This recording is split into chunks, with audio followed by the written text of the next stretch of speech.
Ça y est, on y est, Mike Tyson contre Jake Paul. Alors je t'avoue que plus l'info arrivait, plus je me posais des questions. Pas de casse, d'accord. Des gants en 14. Bon, c'est peut-être pas mal pour Mike Tyson. KO, ok. 58 ans, quand même, c'est un peu dangereux ça. Mais bon, Tyson s'est bien préparé aussi. Et puis Jake Paul, qu'est-ce qu'on aimerait le voir se faire exploser. Mais là aussi, Jake Paul, quand même, pour un petit youtubeur qui vient pas de la boxe, incroyable le progrès qu'il a fait de 2018 à aujourd'hui. 8 rounds de 2 minutes. 8 rounds de 2 minutes. Mais avec tout ce qu'il fume, Tyson, il va jamais passer 3 rounds.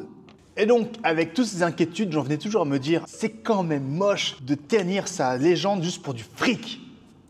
Et puis après, je vais voir de combien de fric on parle. Alors là, accroche-toi mon pote, t'es pas prêt. Les estimations sont de la bourse pour le combat, juste pour monter sur le ring, déjà à 20 millions de dollars. Ensuite, ajoute à ça les pay-per-view, donc 50% chacun. Là, on peut rajouter 10 millions. Donc on est déjà à 30 millions sûrs juste pour le combat. Sans parler de tous les à côté, les sponsoring, les revenus divers. Là, on atteindrait carrément les 50 millions. Mais bon, revenons juste sur le combat. Bourse du combat et le pay-per-view. 30 millions, c'est absolument dingue. Pour remettre dans le contexte, le plus gros fight de l'année en boxe anglaise, c'était contre Bivol et Beterbiev, donc 2 boxeurs à leur top. Combat de l'année, incroyable. Tu sais combien ils ont gagné chacun? 10 millions chacun. D'ailleurs, juste avant ça, quand Bivol a battu Canelo, ce qui était quand même un grand combat, il a touché combien? 5 millions seulement. 5 millions seulement, c'est déjà énorme, d'accord? Mais pour te remettre dans le contexte, 5 millions pour des gars à leur top, 5-10 millions, et là, 30 millions pour un mec à la retraite contre un youtubeur. T'aurais pas dit oui, toi, si on t'offrait 30 millions pour affronter Jake Paul? Mais oui, même pour 1 million, je le fais. Allez, même pour 500 000. On va pas se mentir, tous ceux qui sont montés sur le ring, même pour des prix bien en dessous, on le ferait quand même. Même si on parle de 100 000, ça reste bien au-delà de toutes les primes qu'il y a en boxe thaïlandaise, kickboxing, et même dans le monde du MMA. Hein. Franchement, les gars, à moins d'être au top du game, personne touche des primes comme ça. Donc 30 millions, bien sûr, il a raison, il aurait tort de s'en priver. Et là, c'est ce que tu vas me dire. Tu vas me dire, ouais, mais 30 millions pour ternir sa légende et peut-être mourir sur le ring avec un gros KO? Non. C'est pas 30 millions avec des risques, c'est 30 millions avec des clauses de contrat ultra strictes, secrètes parfois, que toi, moi, on ne connaît pas. Et ces clauses, elles peuvent fortement influencer le combat. Tiens, par exemple, le combat entre Floyd Mayweather et Conor McGregor. Alors, la fameuse clause de limite de round. Alors, d'accord, c'est ce que tu vas me dire. Ce n'est pas une clause officielle, mais la rumeur circule, beaucoup y croient, moi y compris, qu'il y avait un nombre minimum de rounds à tenir avant de mettre KO McGregor. Donc, tu vois, les clauses, c'était même pas est-ce qu'il gagne, est-ce qu'il perd, c'est le mets pas KO trop tôt, s'il te plaît, Floyd. Tu me crois pas? Eh bien, regarde, dès le premier round, Floyd a un clear shot direct en pleine mâchoire avec sa droite. Et qu'est-ce qu'il fait? Boum, il dévie pour passer de là à là. Avec son niveau, un mec qui a boxé toute sa vie, le top du top, c'est impossible que le mec il se trompe entre ça et ça, à moins de vouloir le faire exprès. Et donc, moi, je pense qu'il a voulu le faire exprès. Il s'est dit, merde, je peux pas le mettre KO trop tôt. Bing! Et voilà. D'ailleurs, j'en veux pour preuve, les rounds d'après, il fait plus rien, il rigole, il laisse Conor faire un petit peu tout. D'ailleurs, on voit, dès qu'il a eu le droit d'augmenter le niveau, bing, à partir round 9, alors là, open bar, c'était fini. Et par contre, dès qu'il a pu, bing, finito. Et round 10, KO.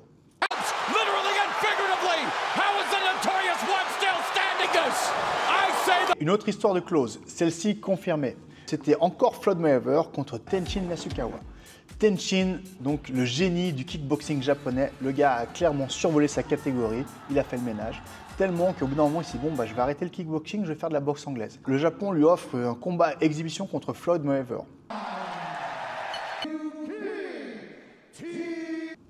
Et là, dans une interview, peut-être pour rigoler, Tenshin dit « Ah, ça va être difficile de me retenir de lui mettre un coup de pied. » La team Mayweather, ça les a pas fait marrer du tout. Tout de suite, ça n'a pas traîné. Ils ont mis une nouvelle clause dans le contrat qui stipulait si un seul kick était échangé, il y aurait une amende de plusieurs millions.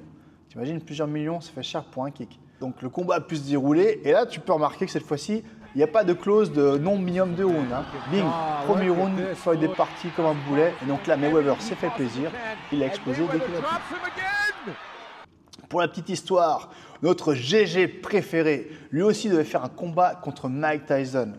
Sauf que lui, il a très bien dit, hein, close ou pas close, je lui mettrai un gros kick, je lui mettrai mon 45 dans la gueule. Et ça n'a pas plu du tout à Team Tyson. D'ailleurs, ce combat ne s'est jamais fait. Je pense que c'est très lié à cette histoire de kick. Comme quoi, même pour des matchs spectacles, les risques sont pris très au sérieux et limités au maximum. Tiens, tu ne me crois pas, toujours en parlant de Mike Tyson, regarde son dernier combat, c'était une exhibition contre Roy Jones Jr. Donc les gars, c'était des méga gros punchers, hein, légendaires. Et tu crois que c'est un hasard si tu ne tapes pas trop au visage? Eh ben non, parce que là, c'était carrément officiel, c'était écrit dans les règles. Donc déjà, il y a des gants de 12 et c'était clairement stipulé. Ne cherchez pas le KO intentionnel. Alors ça aurait pu toujours arriver par erreur, mais je pense déjà que ces deux grands boxeurs se respectent suffisamment pour ne pas vouloir forcément blesser l'autre. Et surtout, ils n'étaient pas là pour ça. Ils étaient là pour prendre un gros chèque et au passage faire un sparring avec un pote. On rentre à la maison, riche et content. Comment dire non? Et si maintenant on se pose du côté de Jake Paul, mais lui aussi, il limite fortement les risques. Déjà, il prend que des retraités du MMA pour les combattre en boxe. Et excuse-moi, mais la majorité de ces KO sont très suspects. Regarde contre Ben Askren, premier round. C'est pas suspect ça? Alors ok, c'est peut-être pas le plus fort Ben Askren. Mais ensuite, regarde son KO contre Tyron Woodley. C'est pas suspect ça? Woodley a quand même beaucoup plus d'expérience que Jake Paul en combat. Le mec a affronté les tueurs, il sait se battre. Et là, regarde, il est parfaitement en garde, il baisse sa main, tiens, c'est cadeau. Et il tombe, alors là, excuse-moi, mais pour le jeu d'acteur, on dirait Marion Cotillard. Et là, tu vas me dire, mais pourquoi il se laisse battre comme ça? C'est nul. Ah ouais? Est-ce que 2 millions de dollars, c'est nul pour toi? Rends-toi bien compte. Tyron Woodley, à son top, à son prime, quand Woodley était champion de l'UFC, le gars était payé 500 000 $ pour affronter les plus gros tueurs de la planète. Et là, à la retraite, on arrive, hé toc toc, ça te dirait, on te propose 2 millions pour combattre un youtubeur. T'imagines, 4 fois plus pour des risques beaucoup moins? Bien sûr qu'il le fait. Et même si c'est pour perdre, c'est une somme qui change la vie. Tu ferais quoi toi avec 2 millions? Ça fait environ 120 ans de SMIC. Ouais, j'ai demandé à ChatGPT. T'imagines, tu peux mettre 4 générations au SMIC. C'est fou, non? Donc tout ça pour dire, ne te laisse pas berner par Jake Paul. Lui aussi, il est très conscient de son niveau en boxe. Il sait qu'il est nul. C'est pour ça qu'il affronte des gars très vieux, pas dans le bon sport, qui ont besoin d'argent souvent. Faux KO ou vrai KO. Et il n'a pas beaucoup de risques à prendre. D'ailleurs, on a très bien vu, hein, la seule fois qu'il affronte un boxeur qui n'était même pas l'élite, il a perdu. Alors maintenant, tu sois dans la tête de Mike Tyson ou de Jake Paul, on te propose 30 millions garantis, avec des clauses de contrat spécifiques qui limitent fortement les risques. Il n'y a rien à perdre et tout à gagner, et pour les deux. Alors, au final, est-ce que c'est toujours de la boxe?